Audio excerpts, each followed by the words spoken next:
Hello, everybody. Welcome to CCnDoc Talk, yet another Pride edition. What are we talking about today? Being proud? No. I have a question for you. All right, let's hear it. How do you answer, how many years have you been married? Oh my God. That's a loaded question for a same-sex couple. I don't think people realize this, especially heterosexual couples. Because it's just a date, right? Because it's either, because heterosexual if couples. both can remember the date, but it is a date. Yeah, most of them can't. And if we had to remember that all the dates, we would never be able to. In fact, we actually don't remember our wedding date every year because that's not the date we count. And Because that's the whole reason. So there's a whole series. Right, because those of us who are same-sex couples of a certain age didn't have the luxury of the legality of federal marriage back in the day. And so when you ask a same-sex couple how long they've been married, it's literally like a deer in the headlights look. Immediately you want to go to how long we've been together. Right, which is what we do because that's, for us, that's the date. And we've known each other 29 years. Right, we've known each other, 23, 26, we've known each other almost 29 years. We've been together 23 and a half. That's what we count. And let me explain why. Okay. So we got together on February 20th, 2002. That's the date we count as our anniversary. Also happens to be her birthday, so easy to remember. But wait a minute, time out. I think I got the dates wrong because we knew each other 3 years before that. So correct. it's 26 years we've known each other, but 23 and a half years together. Oh, okay, got it. I'm right. 26 See, and a half I and can't 23 even, and a half. You're right, I can't even get it straight myself. So, right. Okay, carry on. Okay, so February 20th, 2022 is when we got together. Also your birthday, easy to remember. Because we knew or assumed that we would never be able to be married in our lifetime, we went to Butch Art Gardens on October 17th, 2003, found a little spot back in the rose garden there, said vows to each other, and that's what we counted as our... Did we exchange rings at that one? We did not. Okay. We did not. We didn't exchange rings until our public holy union as a part of Colorado Springs Pride on July 18th, 2004. It was kind of a protest too, wasn't it? It was, because Pride is a protest. Yes, because Colorado Springs at the time, and still, was a very, very conservative city, and we belonged to a church called the Metropolitan Community Church, the MCC Church, very LGBTQ plus welcoming church. And they held a mass Pride Holy Union ceremony for many couples on stage who wanted to get married. Our photo was in the newspaper, right in the front page. Colorado Springs Gazette on Rocky July Mountain, 18th, 2004. Oh yeah, and it was in the Rocky Mountain News too. Yeah. So it was a big deal because, again, you have to remember that all of these were an effort for us to be fighting for actual marriage rights. So that was July 18th, 2004, First Holy Union. We got our rings at that Pride. Okay. And that's the one that I have on here. Okay. And then 1 year later, they did, and so 2005, they did a renewal of vows. And new ones for other people. Yep. So they did another protest and another renewal. Okay. Because again, we were still fighting for marriage rights. And at this point, we were fighting for the rights from a state perspective, state by state, because we thought for sure there was not a snowball's chance in hell we'd ever get federal marriage rights. Okay. And then on December 5th of 2007, you and I got different rings. We got 5-year anniversary rings. So we had the pastor at the MCC at the time. We then moved to Pueblo because... I forgot about that one. Yeah, we then moved to Pueblo because Colorado Springs was not a comfortable environment to be gay. And, so we moved down to Pueblo. We got the Pastor Dan. Yeah, found a big community there. Pastor Dan of the MCC Church up in Colorado Springs came down, did a renewal of vows for us. That was December 5th, 2007. Wow. And then finally, on June 19th, so Juneteenth, 2008. Which is coming up this week, or it's coming up. It's possibly today if we're posting it. Yeah. It'll be the day we post this, which is June 19th. June 19th. You were supposed to pretend.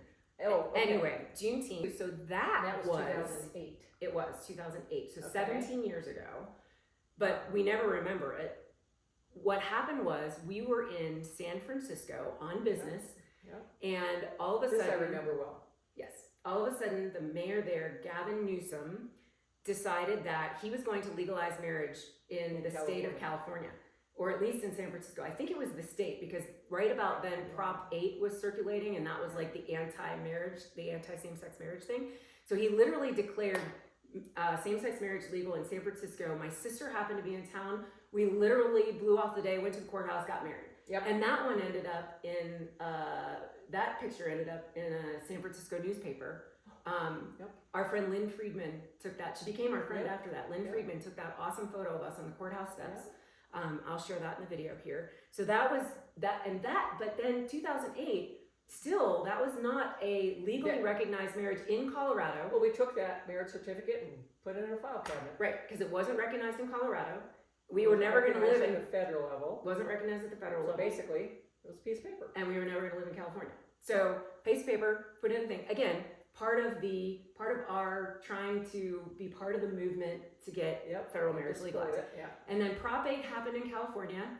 They dissolved all marriages in California, except I think we did get grandfathered. We got grandfathered, but after Prop 8 passed, nobody else could get married in the state of California.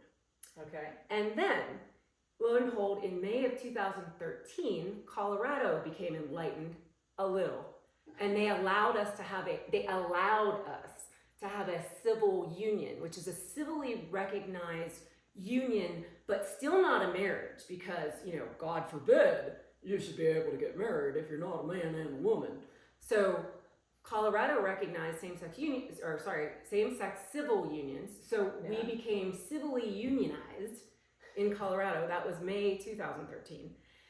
And then finally, 2 years later, the Supreme Court finally got their head out of their ass, and they legalized same-sex marriage federally across the entire country. Now keep in mind, many states still have anti-marriage laws, anti-same-sex marriage laws on the books.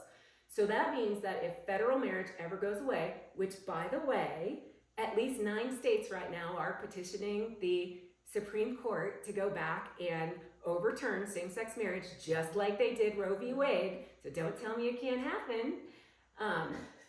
We would be screwed. Actually, we would not be screwed, because thankfully, this year in Colorado, Amendment J passed, and our marriage would then be legally recognized in Colorado, but not anywhere else. I didn't know that within the state it still had. Yeah, we didn't. It wasn't within the state. We were flabbergasted. We actually what's this on the ballot? I was like, wow. We did a podcast on it. Yeah, we were so flabbergasted. We did a podcast on it. Yeah.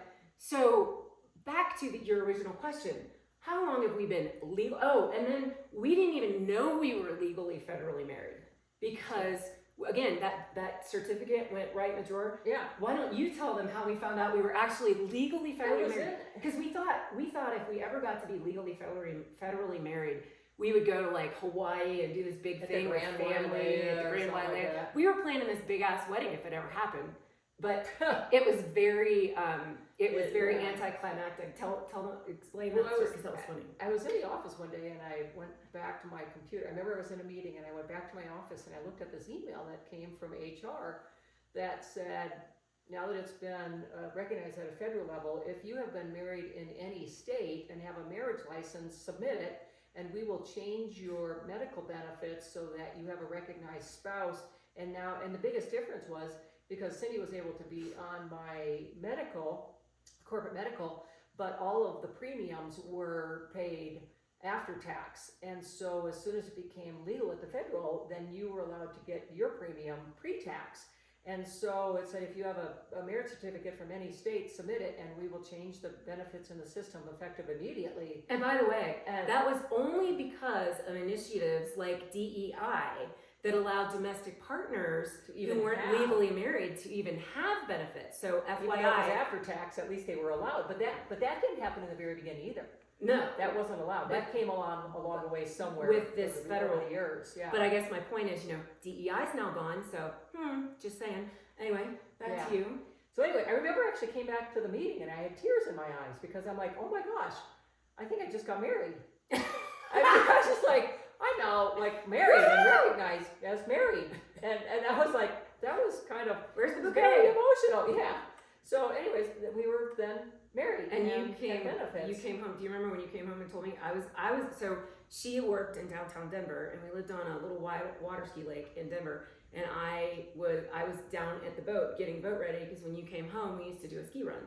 And you came down and told me, and we just sat there in the boat and bawled for like 10 minutes. We were crying. It was, and we didn't realize. Well, this is now, what was that? This was 2016, so we had been together 14 years before we became recognized. Right. Well, and we, I mean, not only did we never think that it would happen, but we did not realize how much we were part of the pioneering of actually the legalization of gay marriage. I mean, looking back now, we had friends back then in Pueblo who were already in their 60s and 70s, right? Who we thought were the pioneers, and they absolutely were. Absolutely. But then all of a sudden, I think there was we realized that we had also helped to get to this place, and well, the pioneers before us, that generation before us, they were the ones that lost jobs because of it. They did. And, which messes up then their social security or Lost their retirement jobs. stuff, and couldn't have benefits on, so there was definitely, and then there's the whole generation before that, which actually had, lost jobs, lost families, lost family members, and, Right. So, I mean, that's what so I mean. we're also pioneers of different levels, but I mean, we definitely were part of the whole marriage. And if you're a younger LGBTQ person today, you might not even realize that at one point gay marriage was not legal in the United States, and any of these benefits, and it could happen again. And one of the reasons why we were all fighting so hard is because gay marriage brought with it at the time, and now it's even more, 1,100 plus rights that we would get as a result of being a married couple that we didn't get as single just being able to file taxes together is a significant tax advantage versus both of us filing in single. Right, being able to collect each other's social security when we're old, and we both pay into it. So I mean, there's no, and anybody who the list 1,100. I mean, it's a long list. And anybody who wants to tell you that it was a financial thing why they wouldn't let it happen, that's bullshit. It was a religious thing, and it was a discrimination thing. It was a bigoted thing. It just was plain and simple. So bottom line is, you and I we have 7 different anniversaries to remember, and so that's a good lucky number. Let's stick with that. Right. So we're about to hit our 25-year anniversary coming up. In not too long. 24 in February. 24. See, Amy can't even remember she can't even. A half. I know. We'll be getting, But half the time you can't even remember where we're at on the first one. So I can't imagine trying to remember the other one. I didn't even remember all of these. Right. So bottom line is, we count the day that we got together. So next time you think about asking a same-sex couple how long they've been married, just ask them how long they've been together, please. It will just save a lot of time and unless you have stress or a bottle of wine confusion. And some extra time and you want to hear the whole story, because there's a story there. Yeah, because the coming out stories, especially if you were married to men like we were previously, are pretty powerful. And the how we got together stories, and the what it took to get to a place of being married and having it be recognized stories, they're really powerful. So again, everybody has a story behind getting married and coming together. And I think you just have to be curious and know that the story is going to take a little longer to share if it's coming from an LGBTQ plus person. Yeah, 7 anniversaries. That's a lot of stories. That's And you and I don't really drink much anymore, so somebody else is going to have to drink that whole bottle of wine in the process. Well, it's a long story for them to get through. So anyway, we're digressing. Pride is 2/3 over. And there's still a lot to come, and there's still a lot of misunderstandings and things being thrown around, a lot of accusations that are completely unfounded. So all I can say is find good, solid places to check your facts, and don't stop getting into good trouble. Yeah. Hug a gay. Hug a gay! Make America gay again! Woo! Couldn't help it.